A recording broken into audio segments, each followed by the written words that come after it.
Swing wide the doors, the time is right. Swing wide the doors to let in the light. Bring in the dawn for humankind. Swing wide the doors of this heart of mine. I'm not holding it in anymore. I'm gonna shout it out loud. I understand now what I'm here for and what this life is about. It's about love, it's about laughter, it's about comfort, smiles. It's about love, it's about kindness, it's about hearts open wide. It's about love, it's about passion, it's about taking a chance. It's about love, it's about service, it's about lending a hand. About lending a hand. Swing wide the doors, the time is right. Swing wide the doors to let in the light. Bring in the dawn for humankind. Swing wide the doors of this heart of mine. Swing wide the doors, the time is right. Swing wide the doors to let in the light. Bring in the dawn for humankind. Swing wide the doors of this heart of mine. Swing wide the doors of this heart of mine. Thank you. Well, hello, hello, hello, everybody. It's so great to have you here and also online. It's so great to see so many people, and we are so honored to have Daniel with us today. And it be such a beautiful day. After the service today, we can go out and sit outside and have some food in Wrigley Hall and also outside, and then come back for his fabulous concert. So it's going to be a wonderful day. But let's begin in prayer. Oh, just take a moment to breathe into this experience, because that was what this is. It's an experience of family, an experience of friendship, an experience of love. And no matter how near or how far, that love still encircles all of us. That love is here for us to share, to be, and to move into the blessings of you, God. And so we open our eyes, open our minds, open our hearts to experience you today, God. And we say thank you for the Spirit-led service. And so it is. Amen.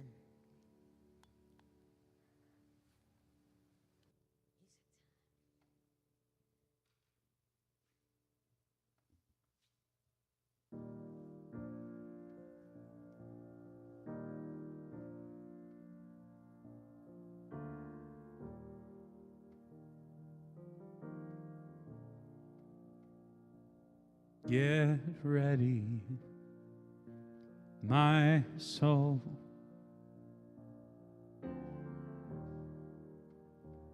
I'm diving in. Now sing with me.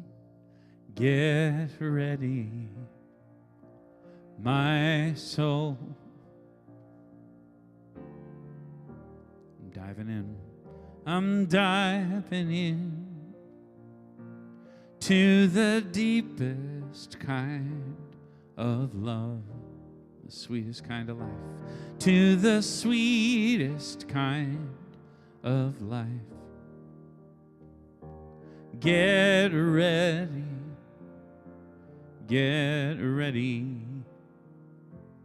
my soul.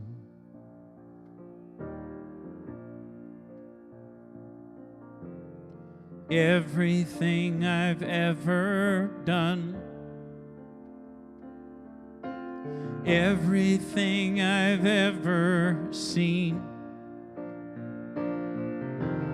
everything I've lost or won, Everything I've ever dreamed has brought me here to the present moment, here to a new beginning here, and I'm seeing life so clearly now. Get ready, my soul. Diving in, I'm diving in. Get ready, my soul.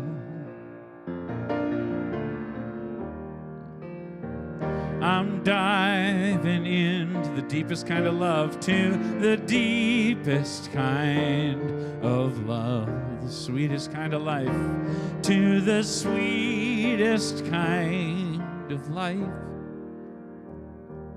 Get ready,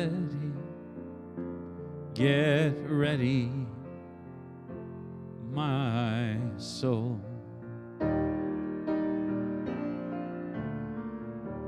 Get ready, my soul.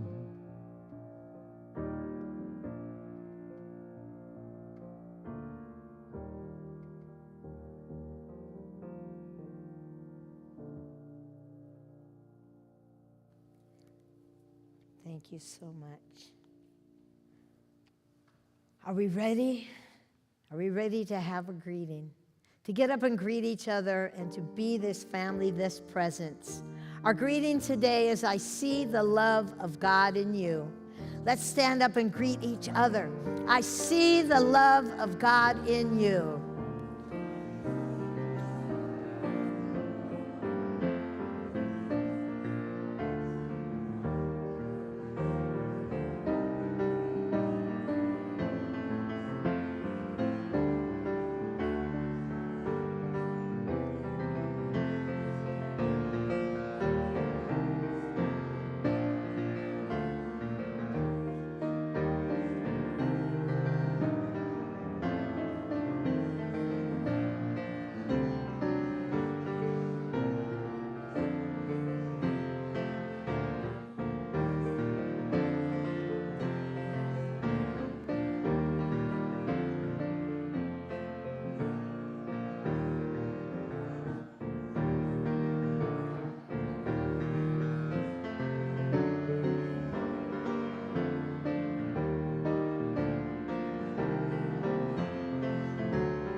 It's so good to see so many people that we haven't seen for a while. Welcome back, Lou. It's so good to see everyone here. So I'm gonna do my best to do the announcements. I haven't done them for a while. But I'd like to thank all of you who are here today, because you could have chosen anywhere to be, but you chose to be here. And for those of you online, thank you so much for tuning in. Online, if you'd like to stay connected with us, you can you can email unitysandiego@gmail.com. All right. Well, today we're honored, of course, to have Daniel here for a wonderful, wonderful service. Again, a potluck will be in Wrigley Hall. You can either sit outside or sit in the hall and eat. Then we'll mosey on back in here, right, for his lovely concert. Concert is $25. You can just pay at the door. We will also stream it online, and you can go online at unitysandiego.org and hit that donate button. Be sure to put Daniel Nahmod's name in in the memo. Now, that concert is not going to be saved forever. It's not going to be, after it's over, it's going to be done. So, of course, the best bet is if you're here to stay, because there's nothing like an in-person concert. But if you're somewhere else, you're in Ohio or somewhere else, we get it. So we wanted to offer you that option. Next week, our gift shop, Rebecca's Corner, is open. So going to be a lot of Easter things, a lot of cards, a lot of lovely gifts. And so I invite you to come, browse, get some good discounts. I think Easter things might even be on sale since Easter is so close and so quick this year. So I invite you to come in and browse our bookstore because it's really nice. The last 7 words of Jesus is something that Reverend Gretchen does every year. It'll be here in the sanctuary from 12 noon until 3 p.m., I believe, on Friday, April 3rd. Beautiful music, beautiful words, just a contemplative time. So this is the only Good Friday service we'll be having this year. We usually combine with Unity of El Cajon, but they are kind of in flux. And I was waiting for them to have their turn this year, but they decided that they are going to take a break and do the last 7 words at their church too. So we are going to just do this time. And then hold each other in prayer for the evening service. For Good Friday, we'll just hold each other in prayer. I'll send out an email, and then at a certain time, we'll just bless each other. Easter Sunday is then April 5th. It's coming so quick this year, isn't it? Very, very quickly. And this year, the title is When Love Rises, Everything Changes, because I think that's what it's all about, is love, isn't it? Love is the most important thing, and when it rises and it comes out from us, what a difference it makes. So our service will be at 10, 9:45 to start with music. We'll have wonderful music like we do every Sunday, but again, special Easter music as well. We'll do the flowering of the cross and give you a couple flowers to come in and just put our love on that cross. Release whatever doesn't serve us. Put that flower of love on the cross. Because releasing and letting go does not have to be ugly, does it? It can be beautiful. Then after that, we'll have an Easter egg hunt extravaganza. This is not just like a little hunt and you get a couple things. This is an extravaganza. It's going to be all over and great. So bring your kids, your grandkids. Heck, I might go out there and hunt for Easter eggs. You know, it looks like it could be super fun.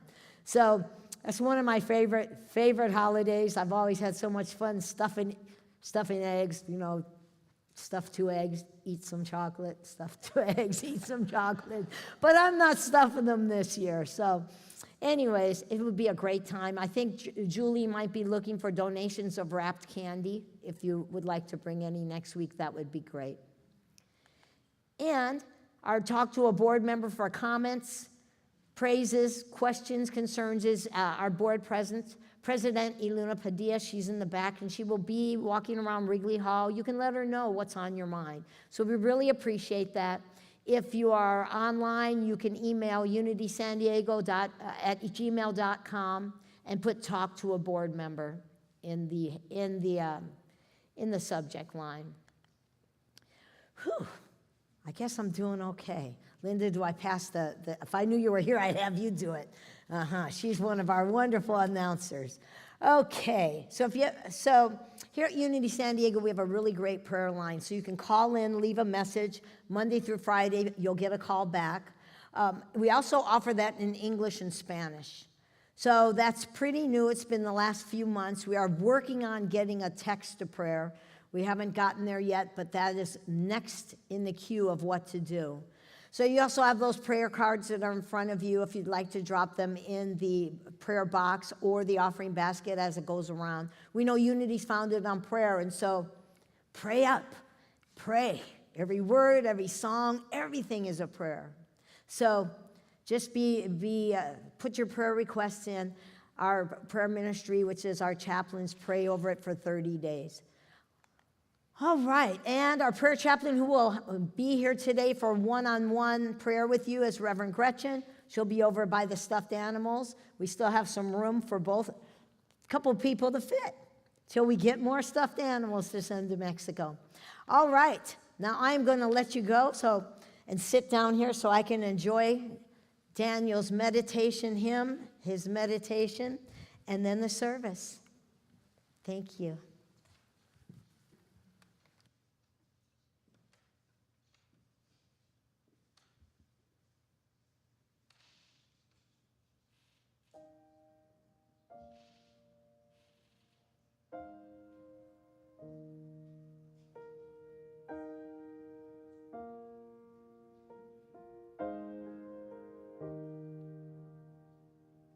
Finally, I rest, no more guessing where I'm going. Finally, I trust that the wind knows where it's blowing. You created heaven and earth long before my birth. The entire universe keeps turning. You hold every child in your arms like a sky full of stars. They all know who you are. I'm learning. Grace, I can feel it. Grace, I can feel it moving through my soul, promising you'll never let me go. Finally, I see every moment has its reason, simply meant to be, like the turning of the season.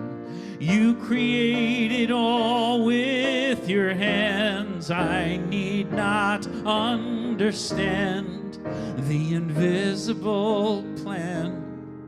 You're writing everywhere such infinite love, so much more than enough. It keeps lifting me up. I'm rising. Grace, I can feel it.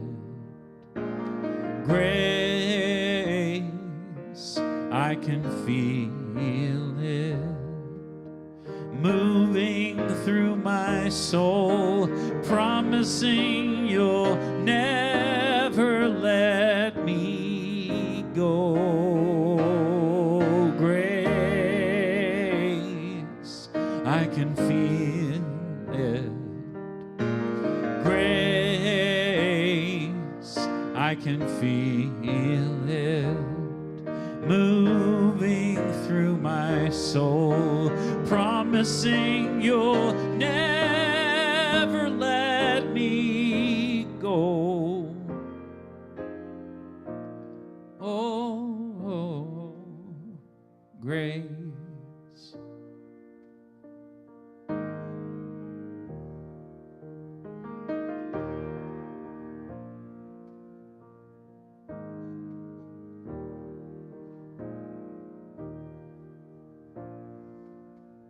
Make yourself comfortable if you're not already, and settle into one of those cushy chairs.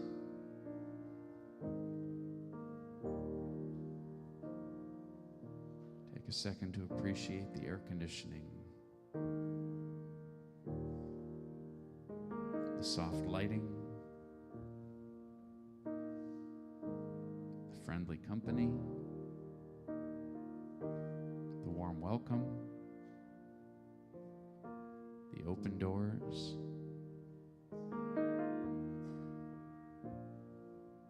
this beautiful Steinway piano,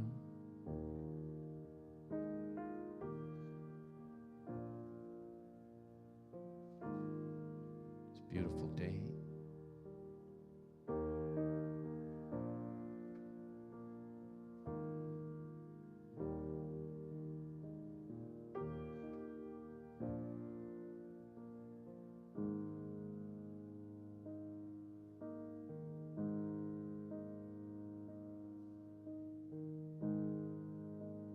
question for today is kind of a practical one.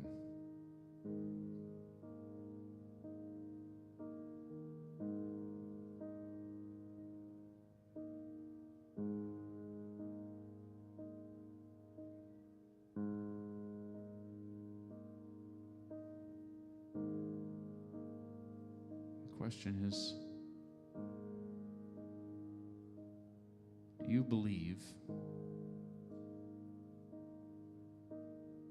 that you're okay?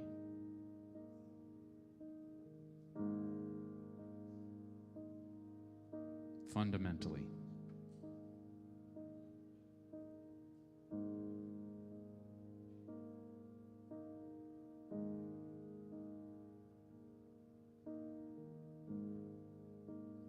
Whether you're running or stumbling, whether you're flush with cash or broke, whether you are in pain or pain-free,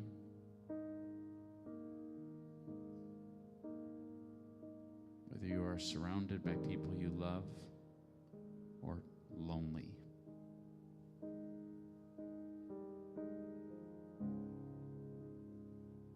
Whether you are right smack dab in the middle of a dream coming true, or feel like you're a million miles away from a dream coming true.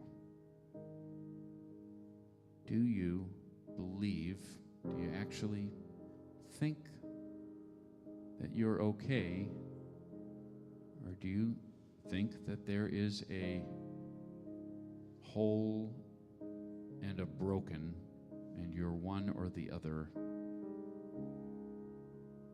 That there's a right and a wrong situation for you, and you are either in one or the other.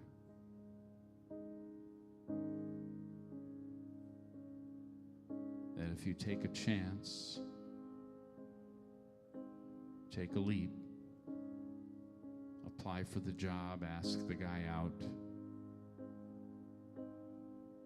rent that apartment or buy that home or buy that car or take that road trip or buy that stock or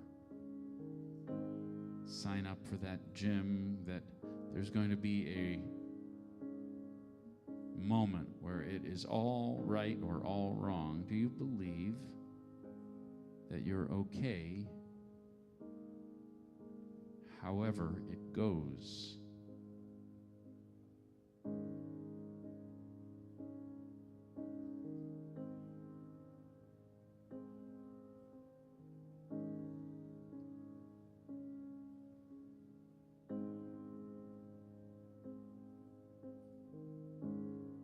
So just for a minute, what I want to invite you to do is consider a moment in your life, not even current. I mean, consider a moment that you experienced in your life that it sure looked like it was wrong. It sure looked like the lights were out. Like a terrible mistake had been made. A wrong turn had been taken. Where you could have succeeded, but you failed. Can you think of a moment like that?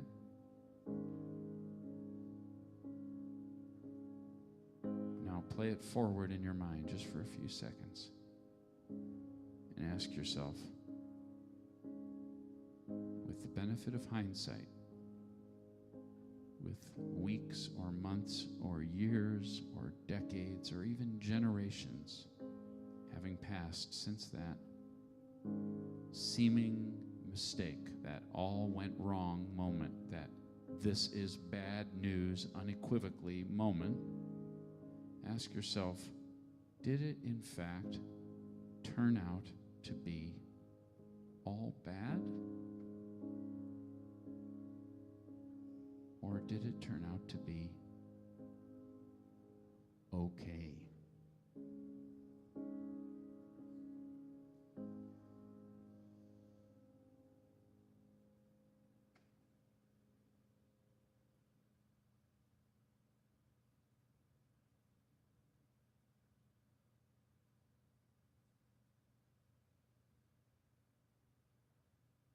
Did getting fired lead to a better job? Did getting divorced lead to a nicer girlfriend? Did closing your business lead to a better business?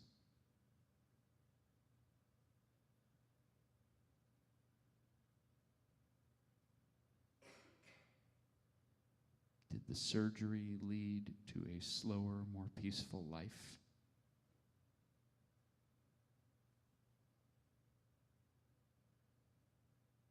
Did the ended friendship lead to a true new friend?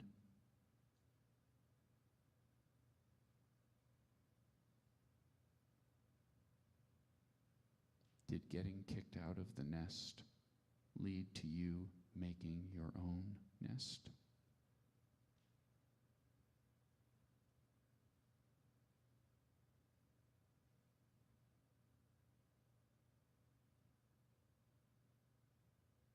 Did losing someone you love lead to a greater appreciation for life in you?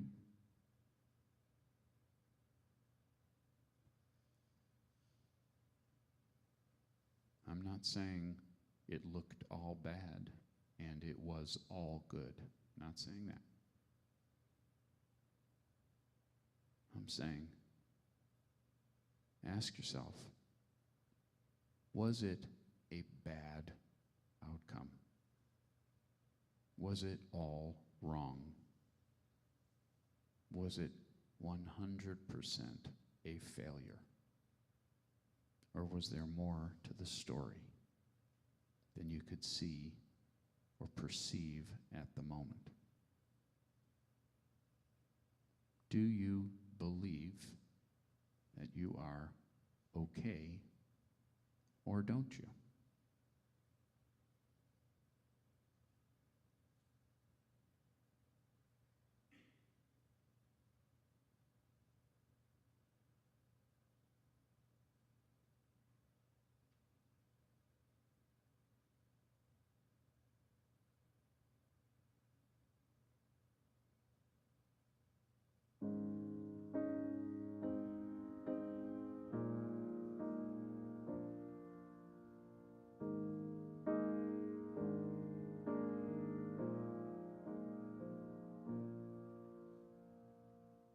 When my hands were emptied, when my hope was gone,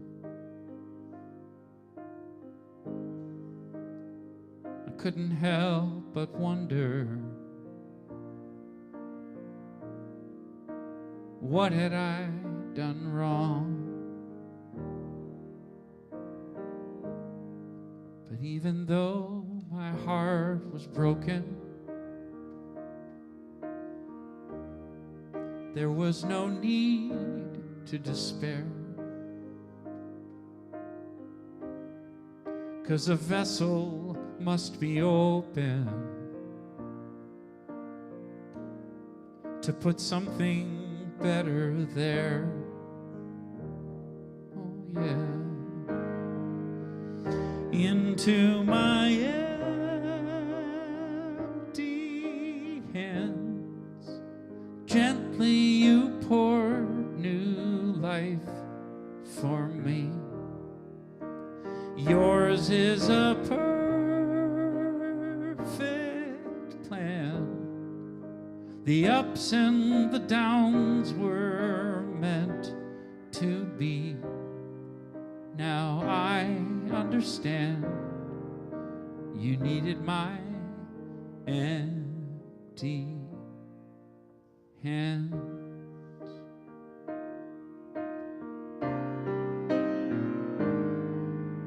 So forgive me when I doubt it. I admit sometimes I do. Or consider giving up 'cause I cannot see the truth. I know I'll never go without it. Your deep and abiding love, oh love, into into my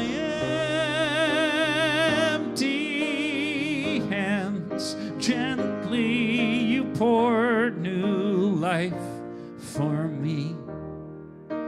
Yours is a perfect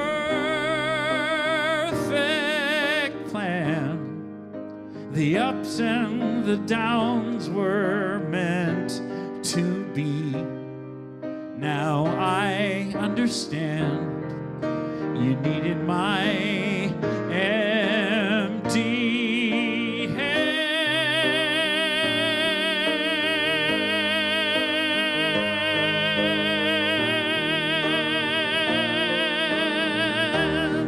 Yours is a perfect plan. The ups and the downs were meant to be. And I cannot help but cry to think of the gifts you've given me. Now I understand. You needed my empty hand.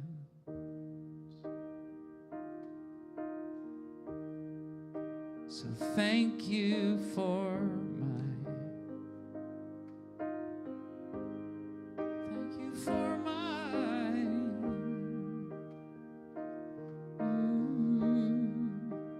thank you for my empty hands.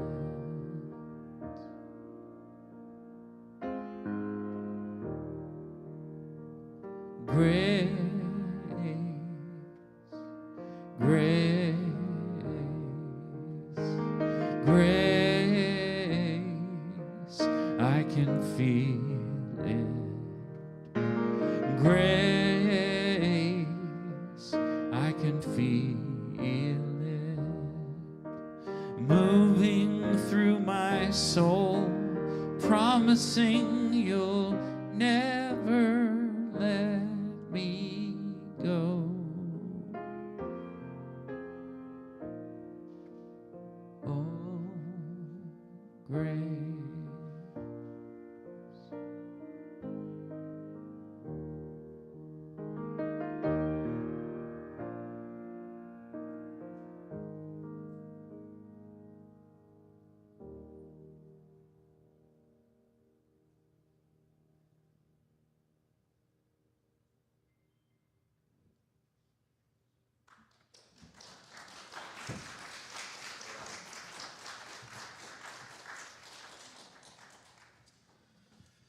There are some very fundamental differences between me and my brothers. My younger brother is a year and a half younger. My older brother is 3 years older. The older brother is very dutiful and very serious. The younger brother is even a bigger smartass than I am, and that is saying a lot. But one difference that was very clear very early on was that of the three of us, only one of us was deadly afraid of cold water in a swimming pool, and that was me. Older brother and younger brother would jump into a pool without checking whether it was cold.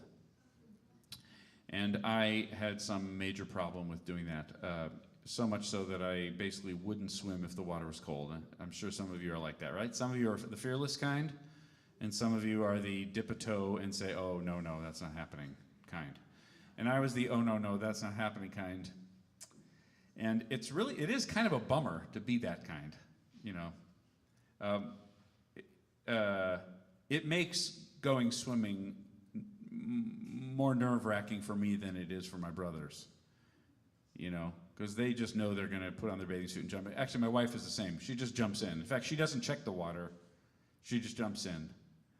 And we all know what happens after you jump in is the water turns lovely no matter what temperature it is.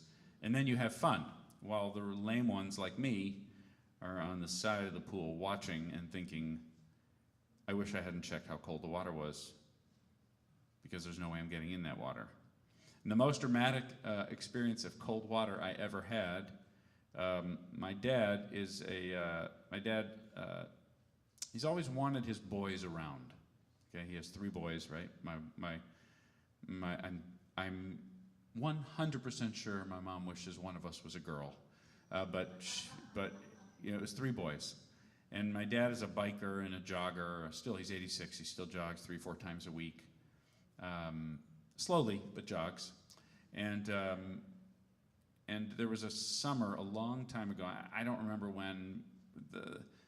The 5 of us, mom, dad, and the 3 boys, are not together all that often.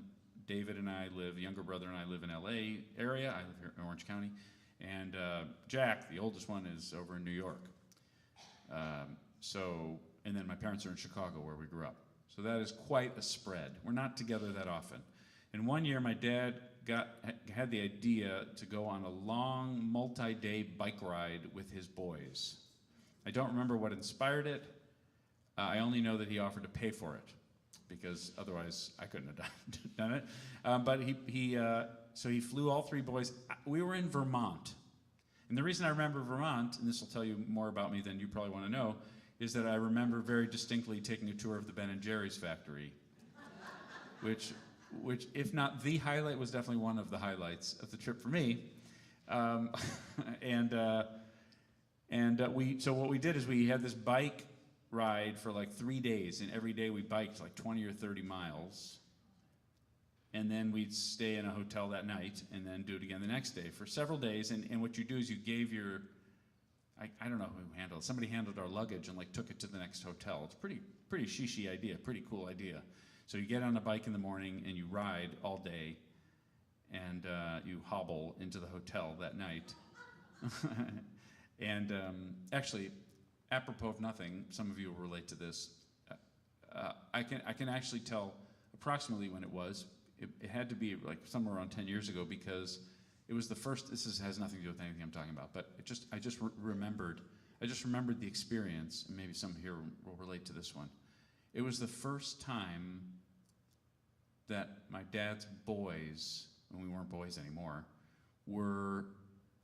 had better endurance than he did. You know what I mean? Like, he was in his 70s. This is a very fit, devoted to being fit his whole life. And I remember the feeling of riding a little faster than him up a hill. And it was the first time I'd really had that feeling. And it was very like a feeling of mortality. Like, oh, you know, even someone as determined as he is, and he's a very determined man,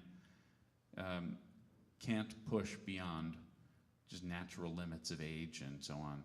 And it was a little bittersweet, a little sad when I passed him on a hill.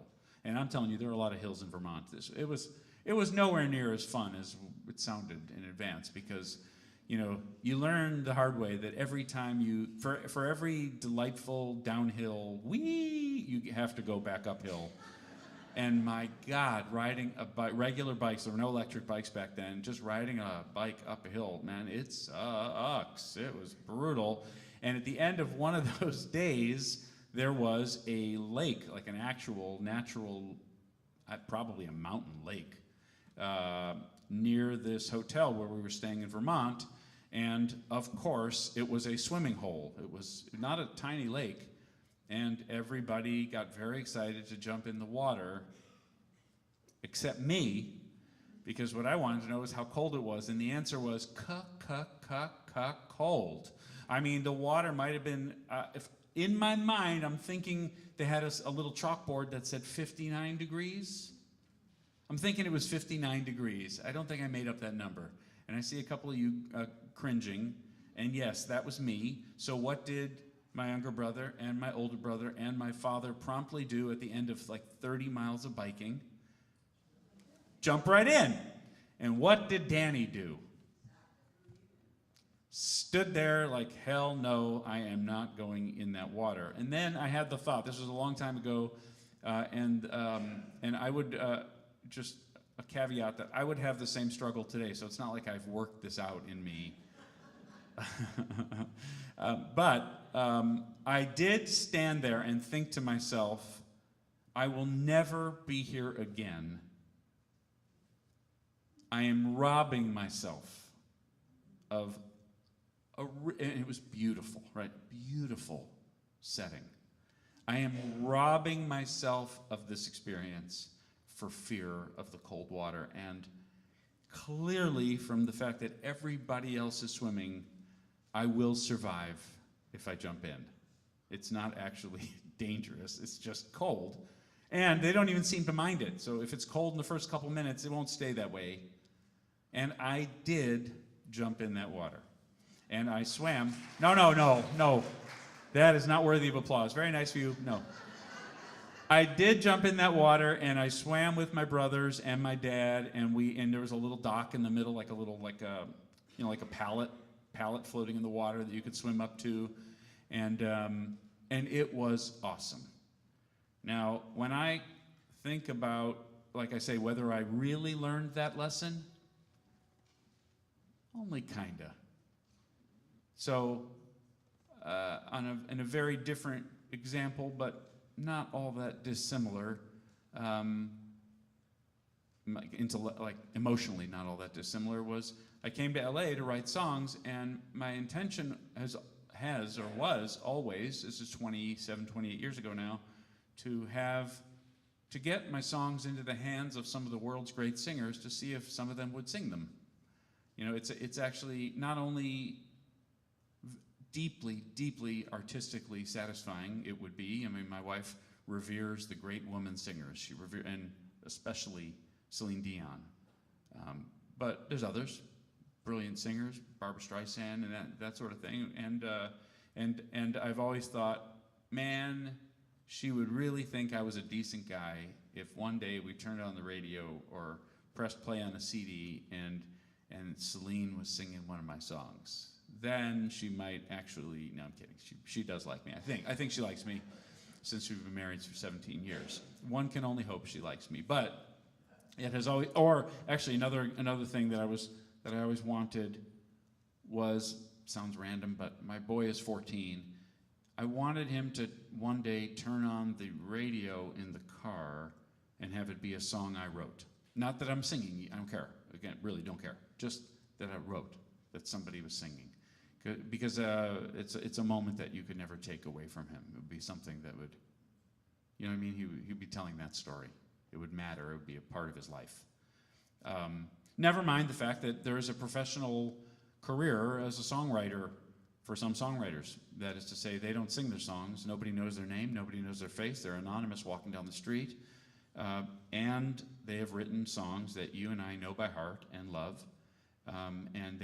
So the songwriter has the impact and gets the artistic expression and the satisfaction of hearing the great singers sing their songs, but they don't have to deal with fame or record labels or any of the other nonsense. They just get to write their songs and cash the checks. And the checks, it might surprise you to know, the checks are actually generally better for the songwriter than they are for the artist. It's not just, but it is true. It's the way the songwriting business is structured. It's frequently the case.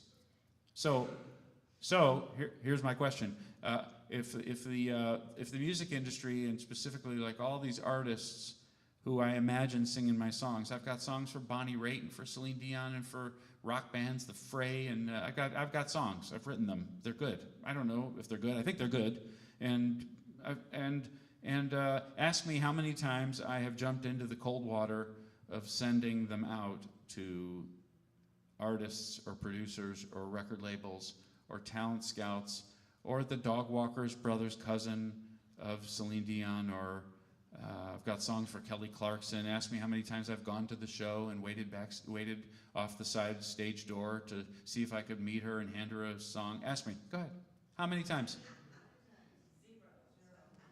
In 28 years of claiming that that's what I want, I have never done it. And there is no question in my mind why. It's because it's freezing water. That is a world of 1,000 no's for one yes. It just is. That's a world of lightning strikes, of crazy luck or the absence of. It's a very humbling life. The handing tapes, the asking, will you please listen? Will you please listen? Would you please listen? I don't know if he listened. Maybe she listened. Will she call? Won't she call? Did she like it? I mean, it's a very uneasy, uncertain, it's freezing water. And Danny doesn't jump into freezing water. So, like I say, I'm not claiming to have mastered this, but I do know what it's cost me. So, because for real, like, I'm sure you've considered in one way or another, at one time or another, hopefully not too often, you know, if this were your last day or your last week or month, what is it you'd be maybe most proud of or cherish the most? What would you maybe miss the most? But also, what would you regret the most? Right? I mean, everybody thinks about it one way or another. You know, what would you regret? Is there somebody you wish you'd called to say I'm sorry or to say thank you? The music teacher for me in 8th grade, not just 8th grade, in my grammar school, 3rd through 8th grade, she directed the choir, and she was a lovely woman, and she let me in the choir when I was younger, too young to be in the choir, because she could tell how much I wanted to be in the choir of this little Jewish private school. She let me in, and I sat there, and from 3rd to 8th grade, and I never called her to thank her. She died a couple of years ago, and I regret it. She was fine without my thanks, but I personally wish I had called. And if I found out, you know, knock on this beautiful Taylor guitar, if I found out that I was, you know, terminally ill and had a few weeks to live or a few months to live, and we all know that happens. You get that phone call, you get that diagnosis, you get that test result, that lab, whatever it is, and you find out that news. What would I regret most? I would, for me anyway, personally, I would regret the artistic things, not that I haven't achieved, but that I never even tried. The cold water I never jumped into.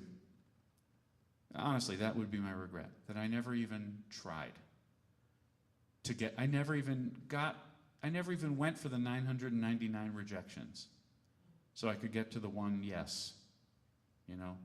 I'm trying to rewrite that for myself right now. I'm writing a musical, and it's just about ready to cast, and to record it, and then I'm kind of in the dark about what to do with the new musical. I'm working my way through it with the help of some friends, but I'm kind of determined to jump in the cold water with this thing. You know, call it a learned lesson or a regret aversion therapy. You know, I'm turning 56 in a little while, and I don't want to die not having tried. Right? And it comes back to the question I asked at the piano. Do I think I'm okay? Can I survive? Do I believe I'm okay with 999 rejections? Or do I think it'll somehow kill me in its own way? That I won't survive? That I'm not okay if the musical goes nowhere, that I wasted my time? That it's an abject failure, that it's humiliating, that it's like depressing, that I should never try again. And that's what I'll learn if I send it out and get rejected, so I better not send it out. This is I think the unconscious reasoning, for me anyway, of not sending songs out to Bonnie Raitt. Or Norah Jones. I've got songs from Norah Jones. Why haven't I sent Norah Jones a song? Because some part of me isn't sure I'll survive the no, silence, no, almost, no, thank you, no. I mean, can you imagine how many no's? I mean, the trick though, of course, is that everybody who's loving doing the thing that you or I'm not, sorry to project. If this doesn't apply to you, I'm happy for you. But if it does, think about the thing that you would, for real, you know, I understand if I'm wrong, I'm wrong. I'm happy to be wrong about you. I'm talking about me mostly, but I'm going to say we in this sentence. If there's something that, if there's something that we love to do that makes us happier than anything in the world, and somebody else is doing it for a living, and not us, then what actually differentiated the professional skier from the person who wishes they were a professional skier? What differentiates the professional musician from the person who wishes they were? What differentiates the U.S. senator or congressman, for real, or the mayor, from the person who thinks, oh, I'd love to, you know, try my hand at government, you know, at leadership, or a ministry? What differentiates somebody who's actually up here? Not me, unqualified, you qualified, you know, what differentiates the person who went through the process from the person who dreams of being a minister, a doctor, an architect. What's the differentiation? Somehow they jumped into the cold water. It's not like it wasn't cold for them. It was plenty cold. No matter who you're looking at, no matter what field, no matter what profession, no matter what skill, whoever it is who's world class at it was horrible at it when they started. They actually dared, everybody at Harvard Law School filled out the application not knowing if they'd get in. And I remember I applied to a couple of schools that I had no business applying to for college. I applied to, I had pretty good grades, but not great grades. I was always too lazy, and I know it's hard to believe, but very distractible and free associating. I applied to Princeton because everything I read about Princeton was like, man, that place is paradise. Princeton and Stanford to me are So I applied to Princeton, and they rejected me. They sent a letter, by the way, saying, don't feel bad. We had 1,000 spots, and we got 14,000 applications, right? So I wrote a letter back to the Princeton admissions office saying, this is for real, you must not have read my application close enough. I really did that. I don't know what I was thinking. Because I demonstrated the full range of things that I think Princeton's looking for. I really think it's a good fit, and you must not have read my application fully. And they wrote me back a letter saying, actually, we did read your application fully, and we still concluded that you weren't a good fit. Which I would hope they were laughing when they wrote that letter, So in other words, for every person in the college of your dreams, or the college of your child's dreams, for every person at one of those schools, there's, for real, I remember Duke had similar numbers. Now the numbers are even crazier. So every person who's going to one of those schools, there's 20,000 people, let's say, who didn't get in. Well, the only way to find out if you're going to get in is to fill out the application. There was no shortcut. The water was plenty cold. They jumped in anyway. And I'm not sure I'm as brave now as I was to write that letter back to the Princeton office, asking them to take another look, to reject me again, won't you? Basically, it wasn't enough. I'd love a second rejection. And they sent me even a crankier one than the first, So, what is the cost in your life, for real, of caution? What water are you not jumping into? You know you've got it. Is there something you haven't dared to say? Right now, by the way, today, my boy, Jude, is at his first ever surfing lesson. All right?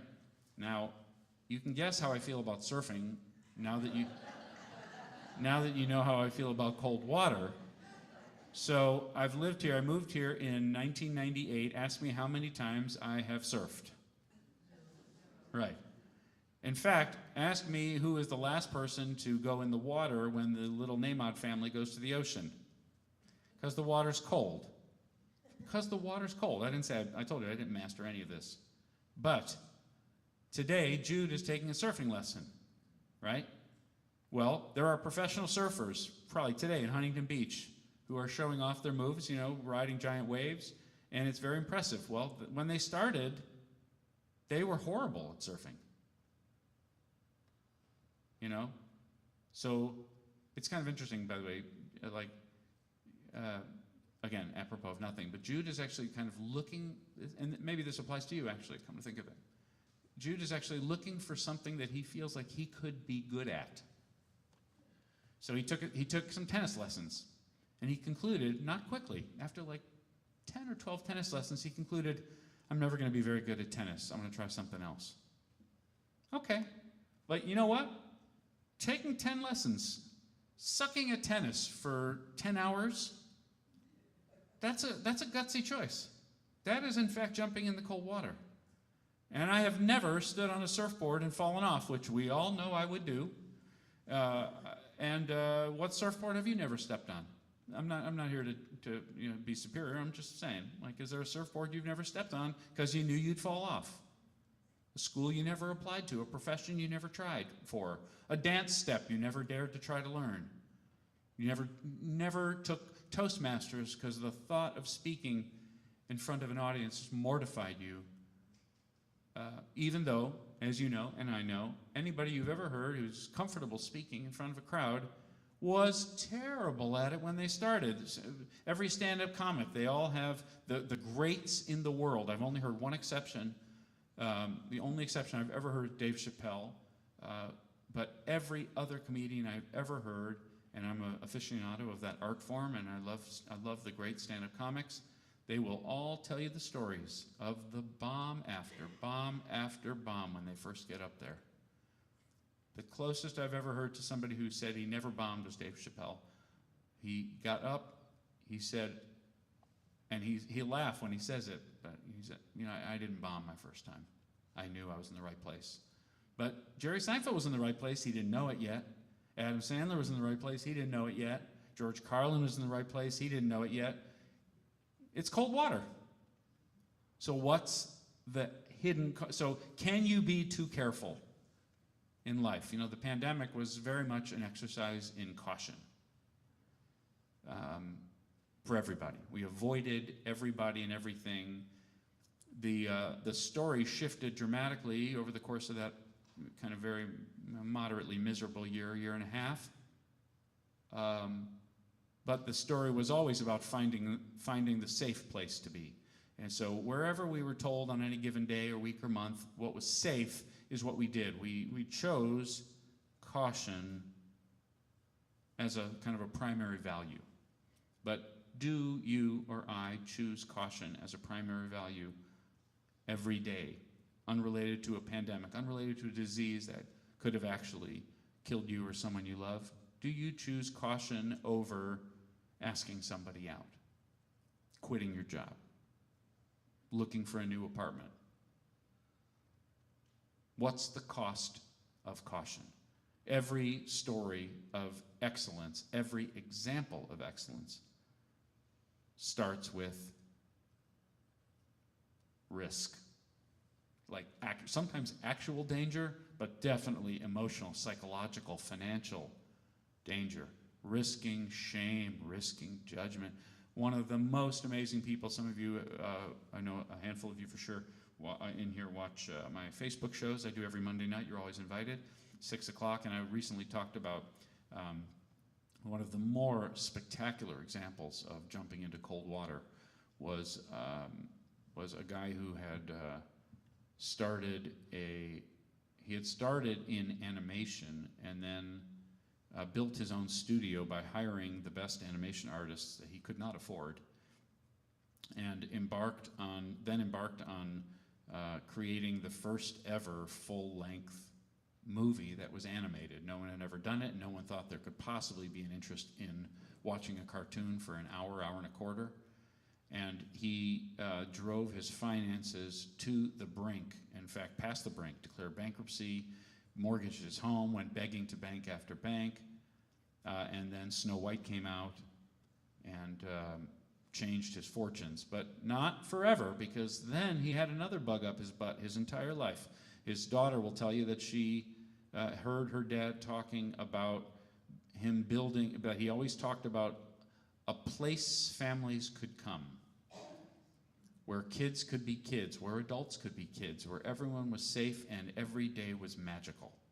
And he dreamed of this for his entire adult life. And then one day he decided he was going to build it. And he bought acre after acre after acre in Anaheim and set about raising the money for it, which was not unlimited for him. And banks thought he was insane. The only thing in the world that was even remotely comparable to this vision he had was carnivals, which were a fraction of the size and complexity, nowhere near the budget. He was talking about building them permanently installed. Then he hired thousands of tradespeople and craftspeople to hand paint the decorations on every horse on the carousel. And he refused to buy anything off the shelf. There was a carnival industry at the time. He refused to buy anything that was already in another amusement park. And everyone thought he was nuts. And he told one of his number two people when they were building Disneyland. He told them, "I've been broke 5 times. I'll survive being broke a 6th." And he was burning cash. The original budget, I'm going to get the numbers wrong, but like the original budget he proposed was like $4 million. Then it ballooned to 10, then to 15, then to 20, and everyone's looking at like, Walt, what the hell are you doing? You're pouring concrete and building rides. We don't even know if anyone will come to this thing. And they didn't know. And then on opening day, some of you know, by the way, he didn't have money to put in toilets and water fountains. So he put in toilets. He said, people can drink a Coca-Cola, but they can't pee on Main Street. So he scraped up the cash just for the plumbers, just for the toilets, and not the drinking fountains when it opened. Some of the pavement was still a little soft on opening day. It was not quite finished. And of course, in a sense, it's never been finished, right? And they had, on that day when it opened, they had more than twice the number of people they expected. And we all know that it has since then, as far as I know, been the #1 tourist attraction on planet Earth. You want to tell me that the water's cold? That guy was like wearing a suit of courage armor. He had a vision and he jumped in. And it was not easy, and it wasn't foreseen, and it wasn't meant to be. Not really. It was a vision and a dream executed with nothing but courage, man. I mean, sitting back watching that, I think, what exactly am I afraid of? This guy was prepared to ruin his studio, lay off everybody, never make another cartoon. It was all circling the drain when Disneyland opened, because he had spent, not just every last penny he had, he spent millions of dollars he didn't have. What's the cost of caution? What opportunity am I skipping out on? What lake am I not swimming in? What professional dream am I not achieving? What's the cost? The answer is, caution feels like the smart way. Meanwhile, Jude is surfing and I'm not.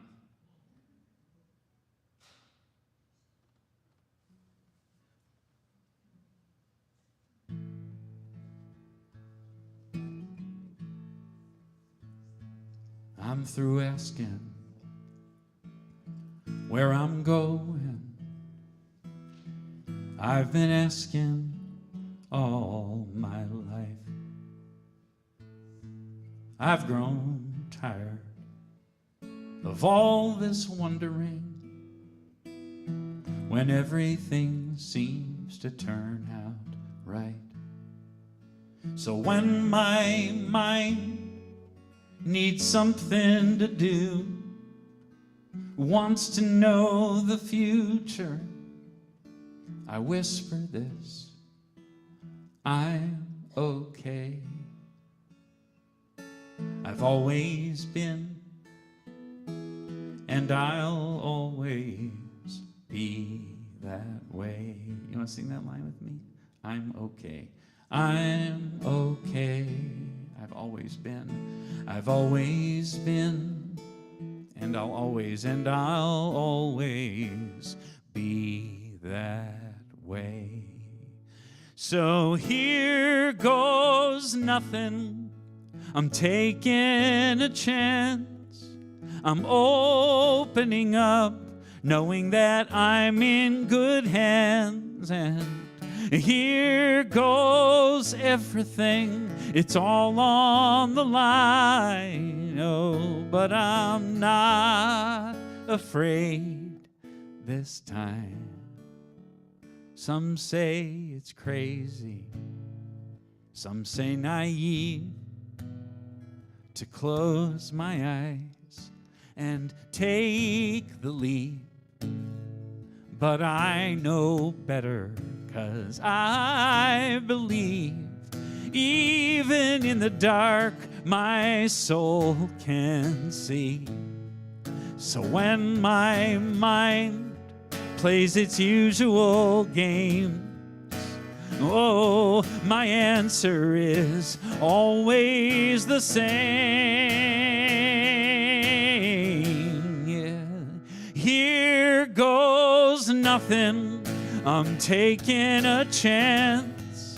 I'm opening up, knowing that I'm in good hands. And here goes everything. It's all on the line. Oh, but I'm not afraid this time. Here goes nothing. I'm taking a chance. I'm opening up, knowing that I'm in good hands. And here goes everything. It's all on the line. Oh, but I'm not afraid this time. No, I'm not afraid this time, 'cause I'm okay. I've always been, and I'll always be that way. I'm okay. I've always been, and I'll always be that way.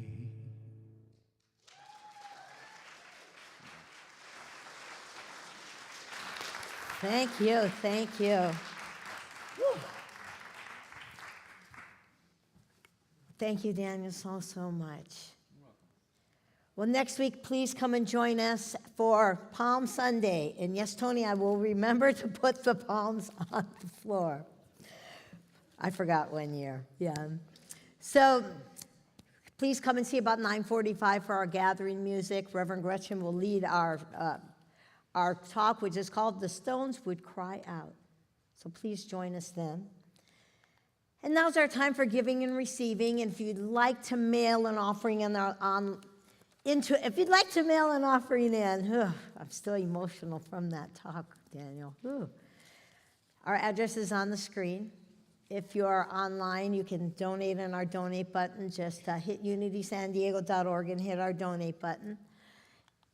And we also take MasterCard, Visa, Venmo. I know I do sound like a commercial, but there's so many ways that you can help support our church. And it's so beautiful that you choose to support us, because we have such a wonderful message. We're able to bring fantastic people like Daniel here, and it's all because of you. So I just want to say thank you. So let's take our offering in our hand. That's okay. I already dumped mine in. I'm still, like I said, a little emotional. That hit me, Daniel. Like, what am I afraid to do? That's like, whoa. That really got me. Thank you. And I hope it touched all of you, too. I know it really touched me. It got me a little tongue-tied, which I'm not very often. But let's do our offering giving. Our offering blessing twice out loud, once in the silence. If you have your offering, put it in your hand. Otherwise, a little love from your heart. Together, please. I give freely and fearlessly, fulfilling the law of giving and receiving. This is the bounty of God, and I sent it forth with wisdom and joy. And again, I give freely and fearlessly, fulfilling the law of giving and receiving. This is the bounty of God, and I send it forth with wisdom and joy. And then once in the silence of our hearts.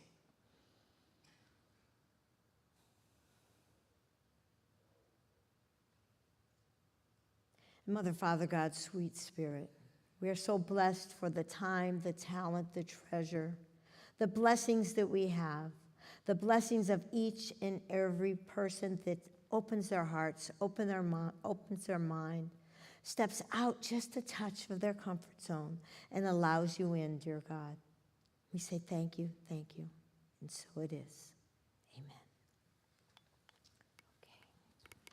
All right, one more song for this morning, and thanks for having me. Thanks for the kind words. Nice to be back here, always. And let's see. So I'm doing a concert in a little while, and just under an hour at noon. So it'll be about an hour and a half of songs. No intermission, nothing too complicated. And speaking for both of us, hopefully it's okay to say. I know it's okay to say. And that is, if you don't have the money to come, please come anyway. Talk to one of us, somebody at the church. Talk to me. We all want you here, even if $25 is steep. If you have $5, great. If you have 5,000, great. But if you have nothing to give, please come and just receive it as a gift, okay? It's just music, and I would love to sing for you. I have a table out there with my wife's silver jewelry. She's a very talented girl, and she's made some beautiful things. And I have a USB drive, a flash drive, which has a lot of music on it. Some music is on the streaming services, some of it's not. There's like 14 albums on one little flash drive, and then I have individual CDs. And the last thing is, some of you have been to Peru with me. That's where that picture with the monkey comes from. And some of you are going to Peru with me this May. And the Peru trip is full, it's sold out, but I have, for this year, there's a wait list for next year, and I'd love a list for next year already. And I do have a few spots for another one of these trips of a lifetime, and that is to Scotland and England this October. 16 days, all inclusive and very comfortable and beautiful and great food and nice company, and they're really special trips. If you have the time and the budget and you've never seen Scotland and England, just talk to me. There's about 4 spots left in that trip. That's it. So this is a song that felt like a natural fit for today. So I think I'll wrap the service up with not wrap the service up, but wrap up my piece with this song. And thank you again.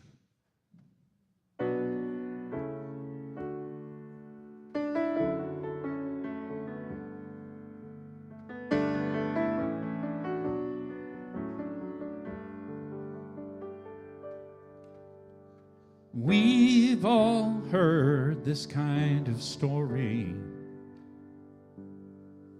Somebody's diagnosed that their time is suddenly short.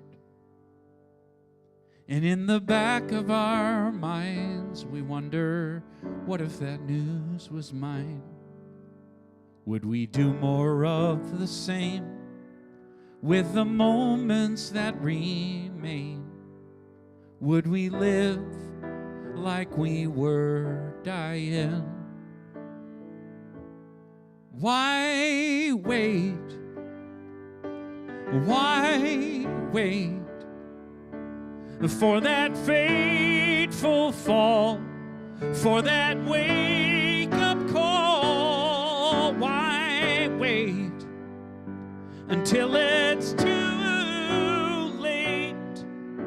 There is only today.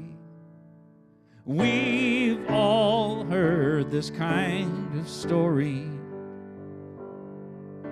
An earthquake strikes the coast of a distant land. It seems like every time we come together as humankind, we make a different choice. Kindness cuts through all the noise, and we're suddenly united. Why wait?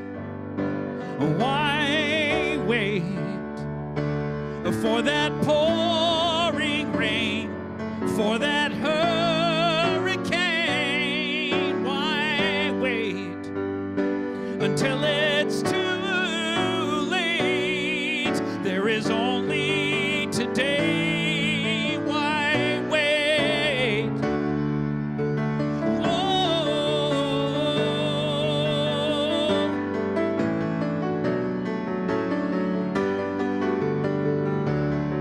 And when an ambulance goes by, everybody pulls aside. The holidays put smiles on every face. So tell me, what's the reason why us to decide. We are part of only one human race.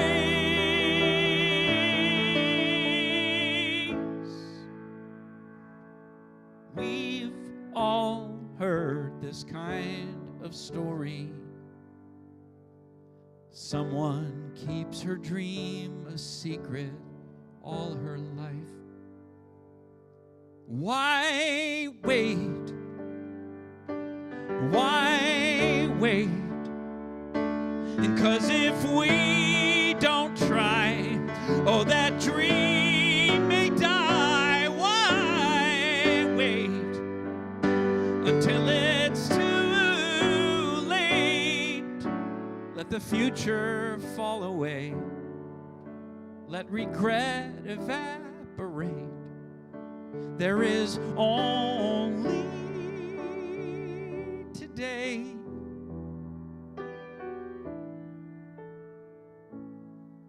Why wait?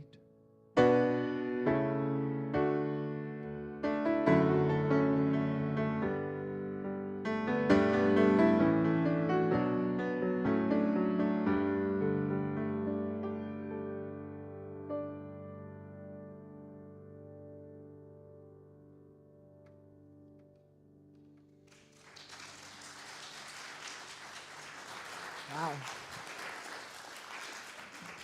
Thank you, thank you, thank you. Whew. I didn't know I was going to have to think so much today or feel so much today, but that's okay. But you're not done yet because we're not singing more than enough a cappella. So you got, yeah, we're not singing it, but let's just go ahead now. I just want to take another time just to hold in prayer our offerings that we've received. Thank you, dear God. Thank you for blessing us, for loving us, for showing us a higher perspective so that we can move and increase our energy.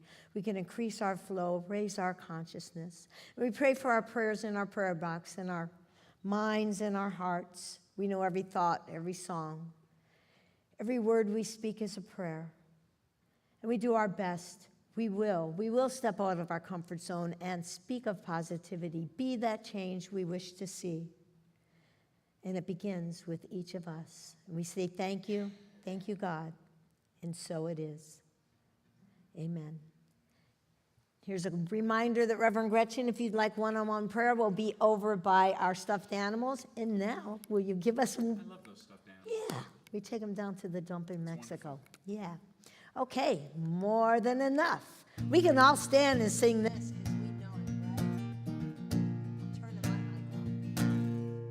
There is more than enough in a universe that you created. There is more than enough on a planet of sacred design. There is more than enough for humanity made in your image. Why would I worry? Why would I doubt? Why would I ever think I'd go without? Why would I worry? Why would I doubt? Why would I ever think I'd go without? Your infinite love made me, made everything I see, and all that will ever be is your infinite love. Let the world know the truth, whatever we choose to do. Your infinite love will prove more than enough. Your infinite love made me, made everything I see, and all that will ever be is your infinite love. The world know the truth, whatever we choose to do. Your infinite love will prove more than enough, more than enough, more than enough.